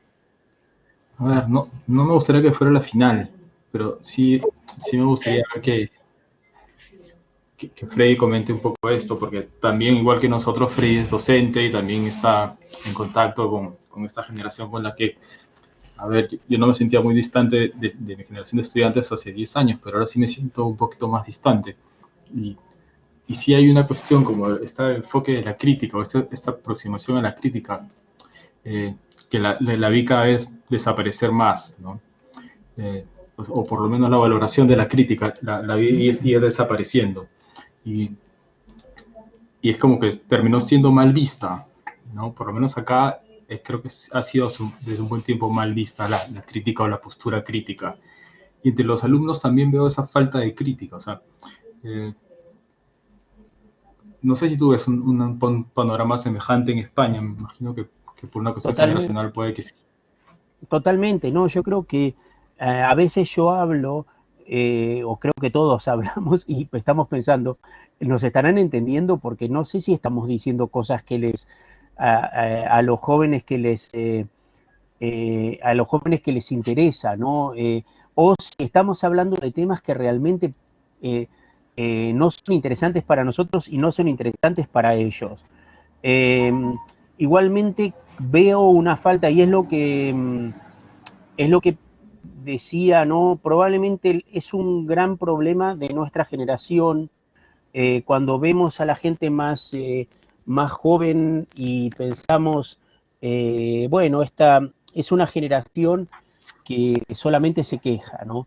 Bueno, pero ¿qué hicimos nosotros para que esta generación tuviera más recursos, ¿no? Y me parece que uno de los recursos que le tenemos que volver a dar es el recurso del conocimiento, que creo que yo estoy convencido de que ya dejamos la cultura del espectáculo para pasar a algo mucho peor, que es la cultura lúdica, ¿no? Todo es un juego, ¿no? Y si era divertido que la Bauhaus fuera un juego, o sea, el enseñar mediante una cierta forma de jugar, hoy no es divertido, hoy se transformó en realmente una cosa muy pueril, ¿no? Todo tiene que, a los estudiantes hay que, y esto que lo escuchen los estudiantes, a los estudiantes los tratamos bien porque son alumnos y tal. No, vamos a volver a una cierta exigencia, vamos a volver a reforzar el conocimiento y volver a cosas a la profundidad. Y me parece que en ese campo estamos fallando. Y por eso no tenemos pensamiento crítico, porque todo termina siendo relativo. Te aparece alguien que te dice, bueno, pero da lo mismo si esto es así o es de otra manera. Y no da lo mismo. O sea, estamos generando un mundo que es mucho menos interesante a nivel, o sea, tenemos un montón de cosas mucho mejores que antes, no esta idiotez de que todo tiempo pasado fue mejor, no, yo creo que vivimos en un mundo mucho más fascinante y mucho mejor que otros, pero perdimos cosas que estaban bien en el camino, y una de las cosas que perdimos es la posibilidad del conocimiento, y del conocimiento más profundo, ¿no? Entonces terminamos loando o poniendo en el pedestal a la gente que que tiene un pensamiento muy básico, ¿no? El mundo del influencer. Me están escuchando los alumnos y estarán diciendo, ¿para qué trajeron este viejo carcamal a quejarse, ¿no? Pero el mundo de los influencers y de los youtubers y todo esto puede tener su gracia, pero no puede reemplazar a la cultura de verdad. O sea, uno puede divertirse con el reggaetonero, Bad Bunny, y está bien y no es malo lo que hace, pero hay cosas más, pero no podemos perdernos por eso, cosas más profundas, ¿no?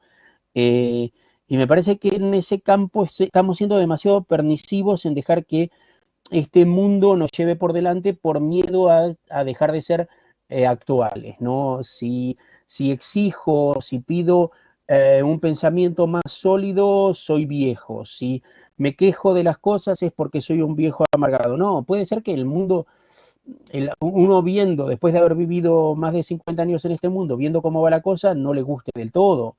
Y de nuevo, yo creo que hay cosas que son fantásticas. Esta posibilidad de estar hablando con Lima ahora y dentro de un rato con Taiwán es bárbaro y nos da la posibilidad de un conocimiento que antes no teníamos.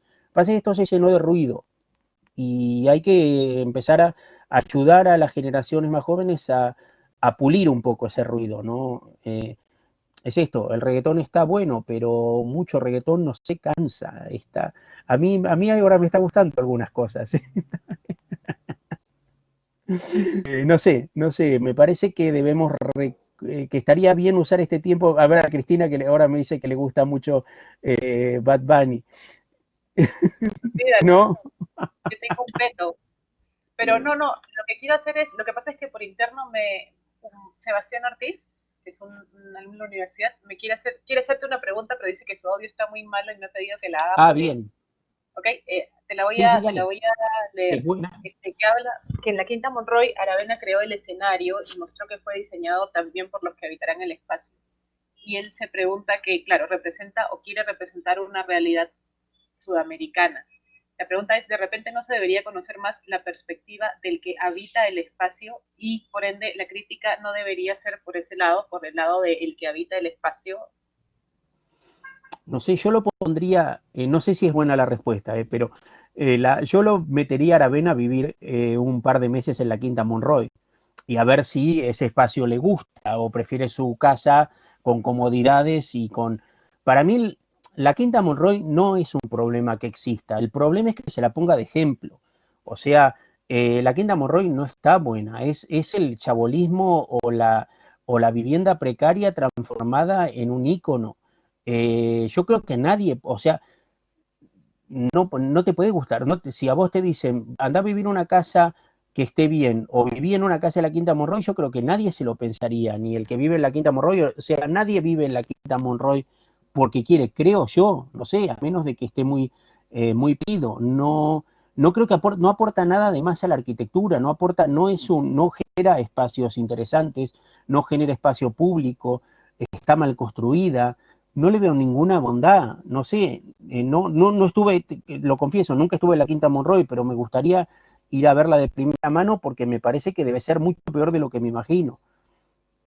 O sea, debe ser como cualquier barrio pobre de cualquier ciudad de las nuestras, ¿no? El problema, ¿qué decía el problema? Aquí ahí pusieron una pregunta o una afirmación en el chat.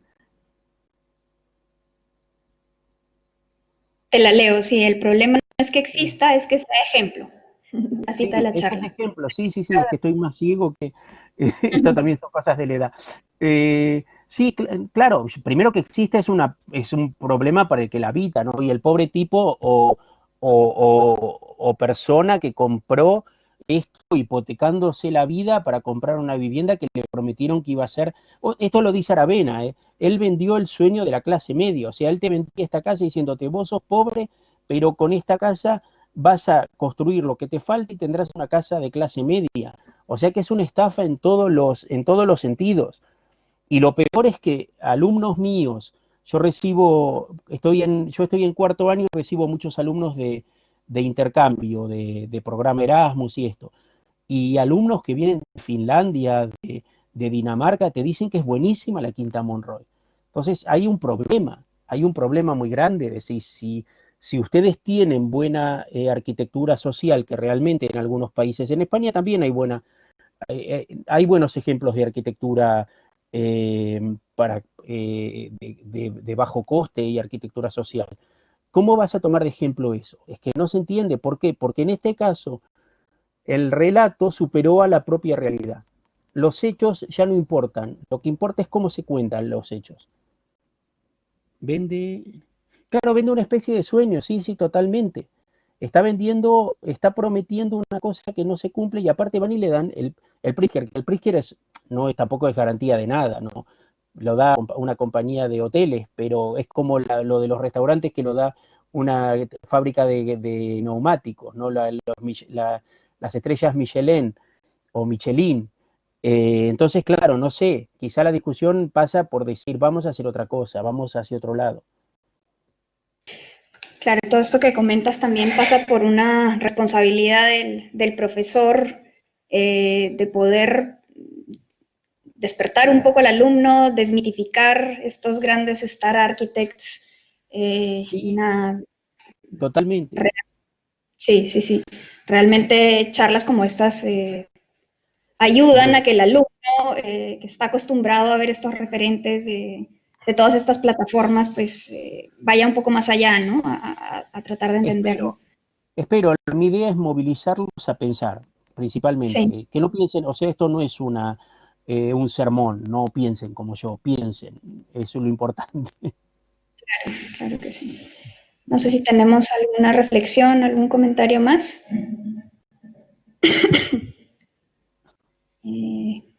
Pablo, ¿estás por ahí?